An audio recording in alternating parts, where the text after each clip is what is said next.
Hey folks, it's Marvin Cash, the host of The Articulate Fly, and we're back with another Matt the Hatch with Matt Green. How you doing, Matt?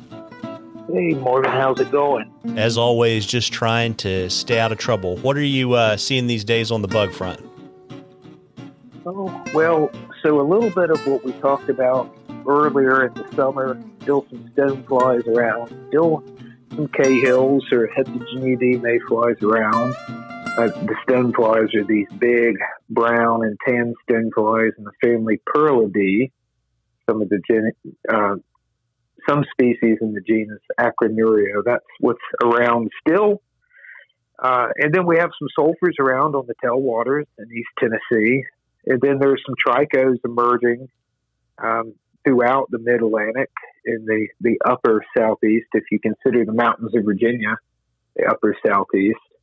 And there are some hexagenia still flying around. And here in August, we'll have our second round of hexagenia here in the Mid-Atlantic and southeastern U.S. and through the northeast. And hexagenia afrocaudata, which are these dark brown drakes that will emerge late into August and into September. And so really just a continuation of some of the summer insect activity, starting to wane in places, waiting for the fall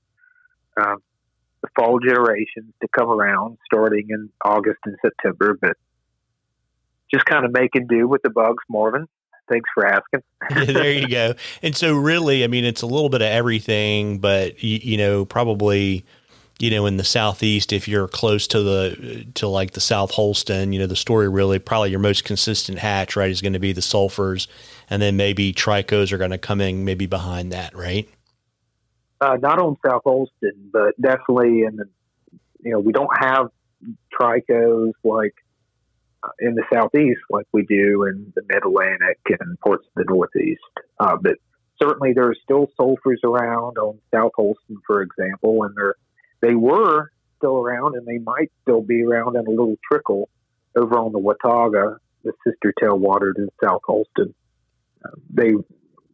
Sulfurs were a lot thicker earlier this month and into June, kind of petered out. Cicadas have kind of petered out too, Marvin, in that area and over the rest of the viewing area, if you want to think about it that way. Some beetle fishing has started up in many of the Mid-Atlantic streams, especially spring creeks, including grasshoppers. And so really focus on throwing your beetle imitations. And I don't know about most of the rest of the Mid-Atlantic, but over in East Tennessee, beetle fishing is before 9 or 10 a.m. You get your best beetle fishing in the morning. Big fish are just looking up after a night of feeding on terrestrials or even mice and things like that, small rodents. And so, your best dry flashing for terrestrials is going to be early morning. Mid-Atlantic, it could be through the day. I had lots of success throwing hoppers and beetle patterns on spring creeks in Pennsylvania back in the day, throughout the day. It wasn't relegated to the morning. So, give that a shot too. If it gets real hot and the trichos thin out on some of those creeks in the Northeast, Mid-Atlantic, throw terrestrials, and then wait to the evening, and you might get some assorted caddisflies coming off there as well. Some brown caddisflies, size 16 or 18. These are mostly Hydrocychidae, the net spinning caddisflies.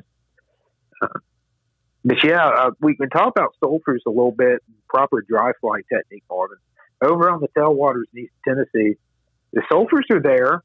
They're not as thick as they were, and the fish are picky. And I can talk to you about how to fish them properly or a little bit better to really maximize your fishing success. Yeah, because I fished with you over there, and they certainly are picky on the South Holston for sure. Oh, yeah. Really, those bugs and we're talking about the upper section of the tailwater. So this is from the Weir Dam down to the 44 Bridge and Hickory Tree, that complete upper section. The sulfurs below the 44 Bridge pretty much peter out by the middle of May, sometimes early June, and then even further downstream towards Rockhold Road, Weaver Pike area, they thin out after the end of May. And those sulfurs really start the end of April first week of May, and they go for the entire month, and then they peter out. And that's because the water temps up close to the dam are so consistently cold, they support a number of different generations of the same species. Whereas further down, you have conditions that, or at least temperature conditions that don't permit that increased number of brood or generations.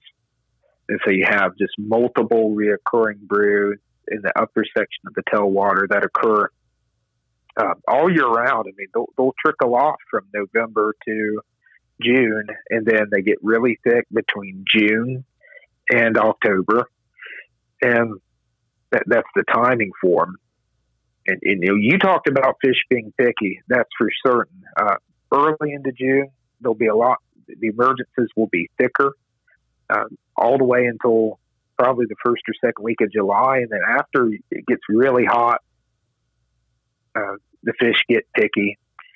Typically early on June, early July, those emergences of sulfurs will come off starting between 12:30 and 1, get really thick around 1 or 2, sometimes even 3, and then peter out by that point. And there'll be bugs on the water past 3 o'clock, but the fish get real picky on them at that point, mostly due to the thinning out of the hatch or the emergence, and due to the fact that there can be a lot of lingering bugs on the surface, and the fish have more than they can deal with. And so your presentations just have to be really, really good. Later in the season, into July, August, the emergence gets pushed back in the day because of the heat, starting to really get thick around 3 o'clock, 3:30, lasting until 5. Again, the insects will trickle off between 1 and 2 and 3, but they don't get thick until later in the afternoon. My key is that the best chance to really get on the fish is before the bugs get really thick.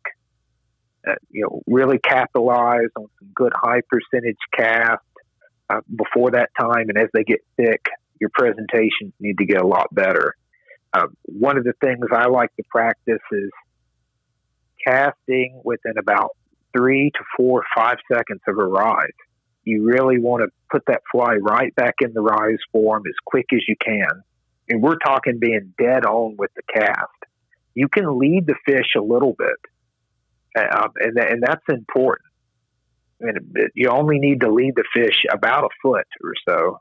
You don't want to lead him 3, 4, 5 feet after the fish has just risen, because that's just too much time in between a rise and a non-eat. You see what I'm saying? Yeah, no, because I mean, I can remember like the time that we fished together. I mean, those fish basically are on station and they eat and they basically turn downstream and then they turn right back around and go back on station. Right. One of the things to keep in mind there is microdrag. Now, microdrag is a real thing for selective trout. If you have more than 3-4 inches of microdrag on your fly, and what we mean by microdrag, folks, is when your fly leader is actually downstream of where your fly is sitting, such that it forms a slight bow. If you can think about it with your hands, in your right hand, hold an imaginary fly, and then in your left hand, draw a line or a curved line away from that fly to the left. So if you're holding your fly in your right hand, I'm left-handed, so I'm thinking about this the way I normally would. If you hold your fly in your right hand and you draw a line away from your right hand of the fly, moving left, and you have a curve, you will see just a little bit of like a parabola or some kind of semicircle. That's the drag I'm talking about. And you may think, why does it make any difference? It does, because when that fish eats, that little bit of drag causes you not to have a completely tight hook set. You're not completely tight on the take.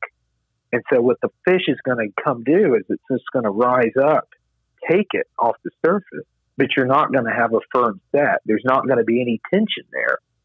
Now, if you have your leader upstream of the fly, then you have all the tension in the world that you need to make a good set. And with South Holston, you really do need to be about 40 to 50, maybe 60 feet away from the fish.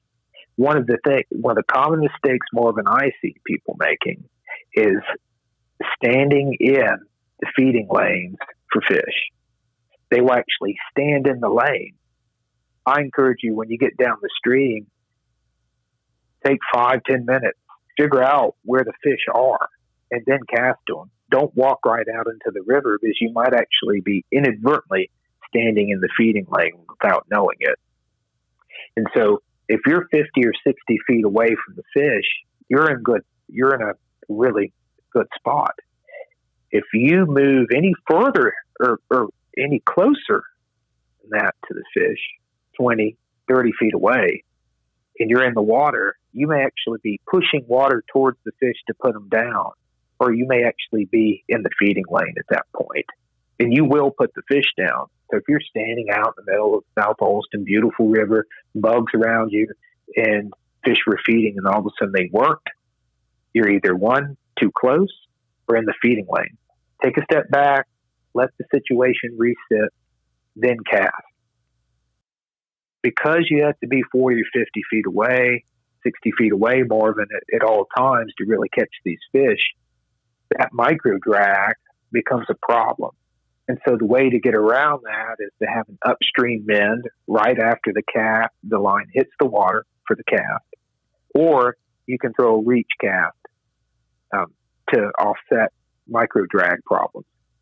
The way to do that, folks, is as you're coming forward on the forward cast from a back cast, just move your arm upstream a little bit before the line hits the water.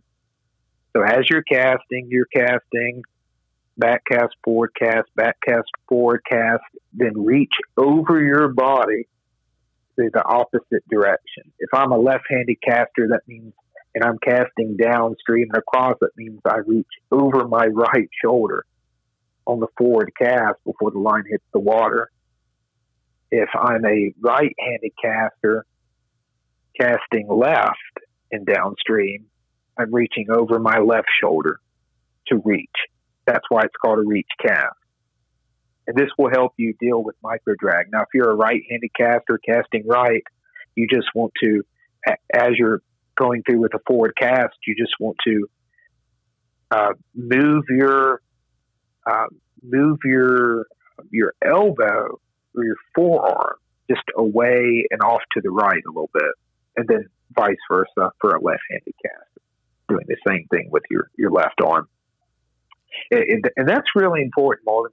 There are plenty of times this past weekend where I realized I had a little bit of microdrag on a 40, 50-foot cast, and a nice fish would come up and smack it, and I didn't have the fish on. And I caught 10 or 12 fish and missed just as many because I was a little rusty on the microdrag. I caught some nice fish, but it's important. Another thing about South Holston and similar fisheries with selective trout is it's important to have good upstream presentation as well as downstream presentation. Talk about a good upstream presentation, you can actually cast over the fish. That's okay, as long as you're on line with the rise form, with the fly line, and you need to be dead on. And as that fly comes down to you, in order to prevent drag or slack and not have a firm hook set with the fish, you need to be stripping in line, and you need to strip fast enough and have less slack to really get a firm hook set. When fishing downstream, you undergo the act of really feeding the fish. You'll make that cast directly in line with the rise form. You need to position yourself so you can do this.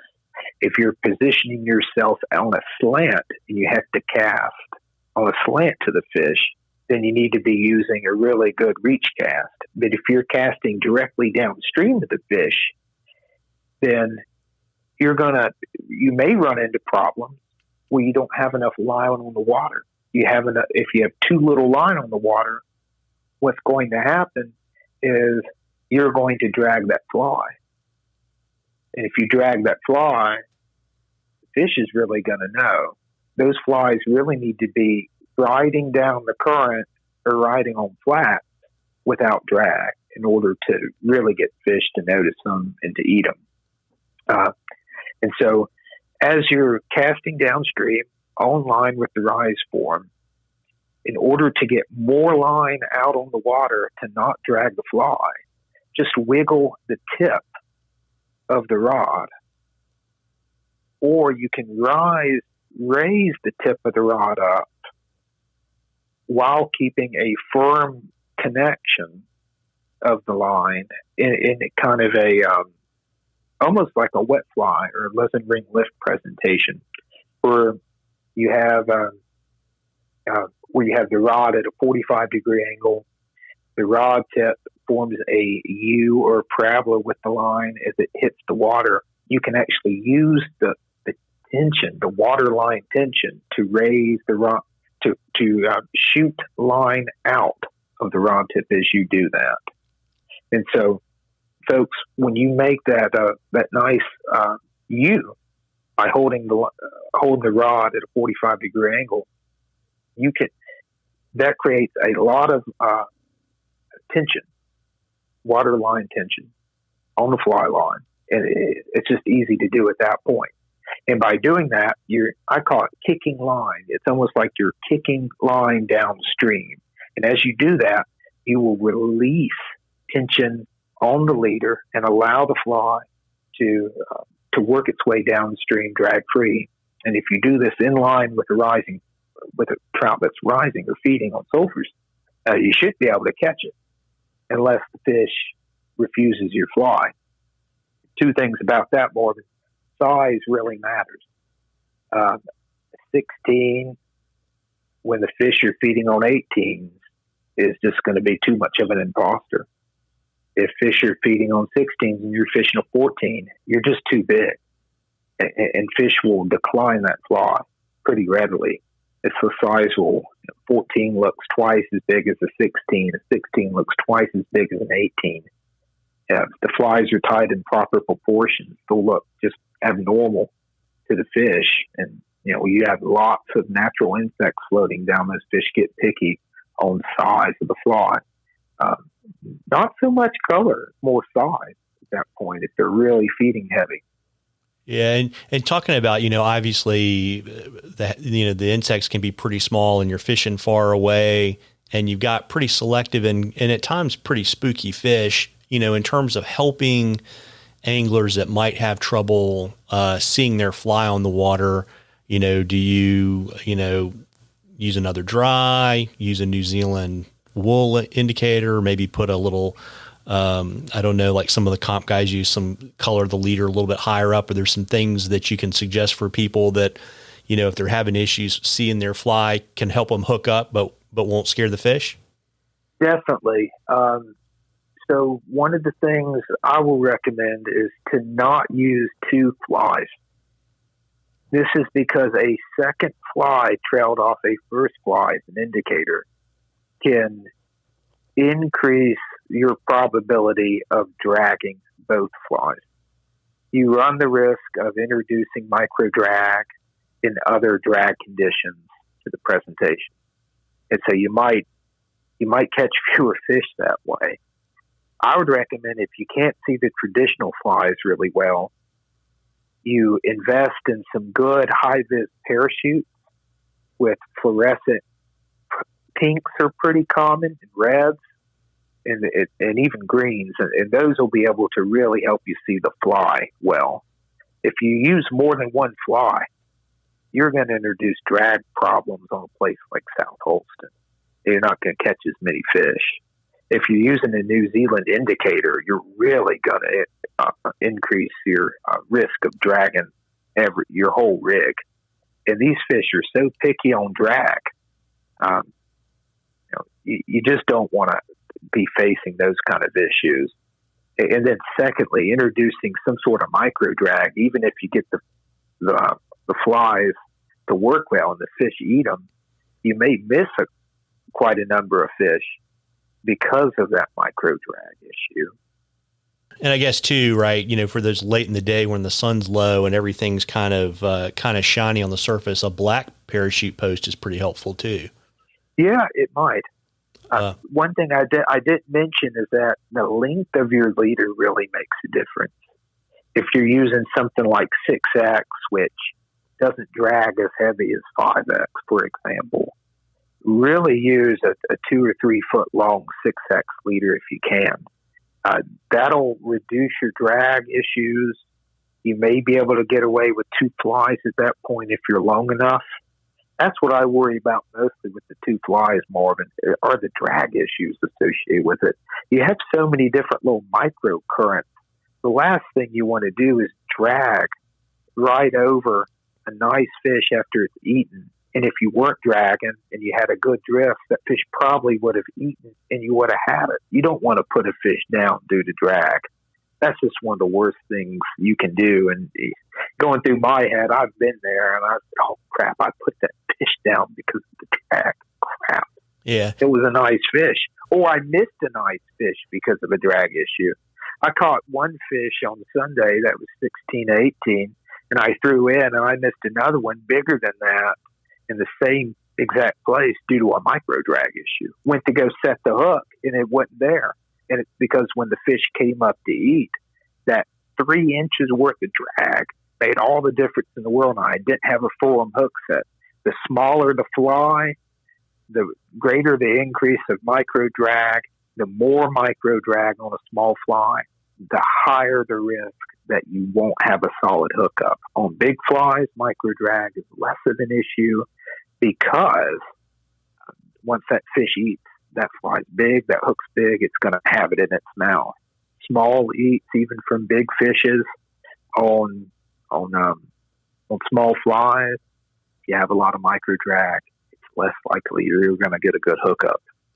Yeah. And so on your leader, like obviously, for anyone who's fished the South Holston a lot, going to 6 or 7X shouldn't shock anybody, but are you starting with like a standard 9-foot leader and then just building it out from there, or are you rolling your own?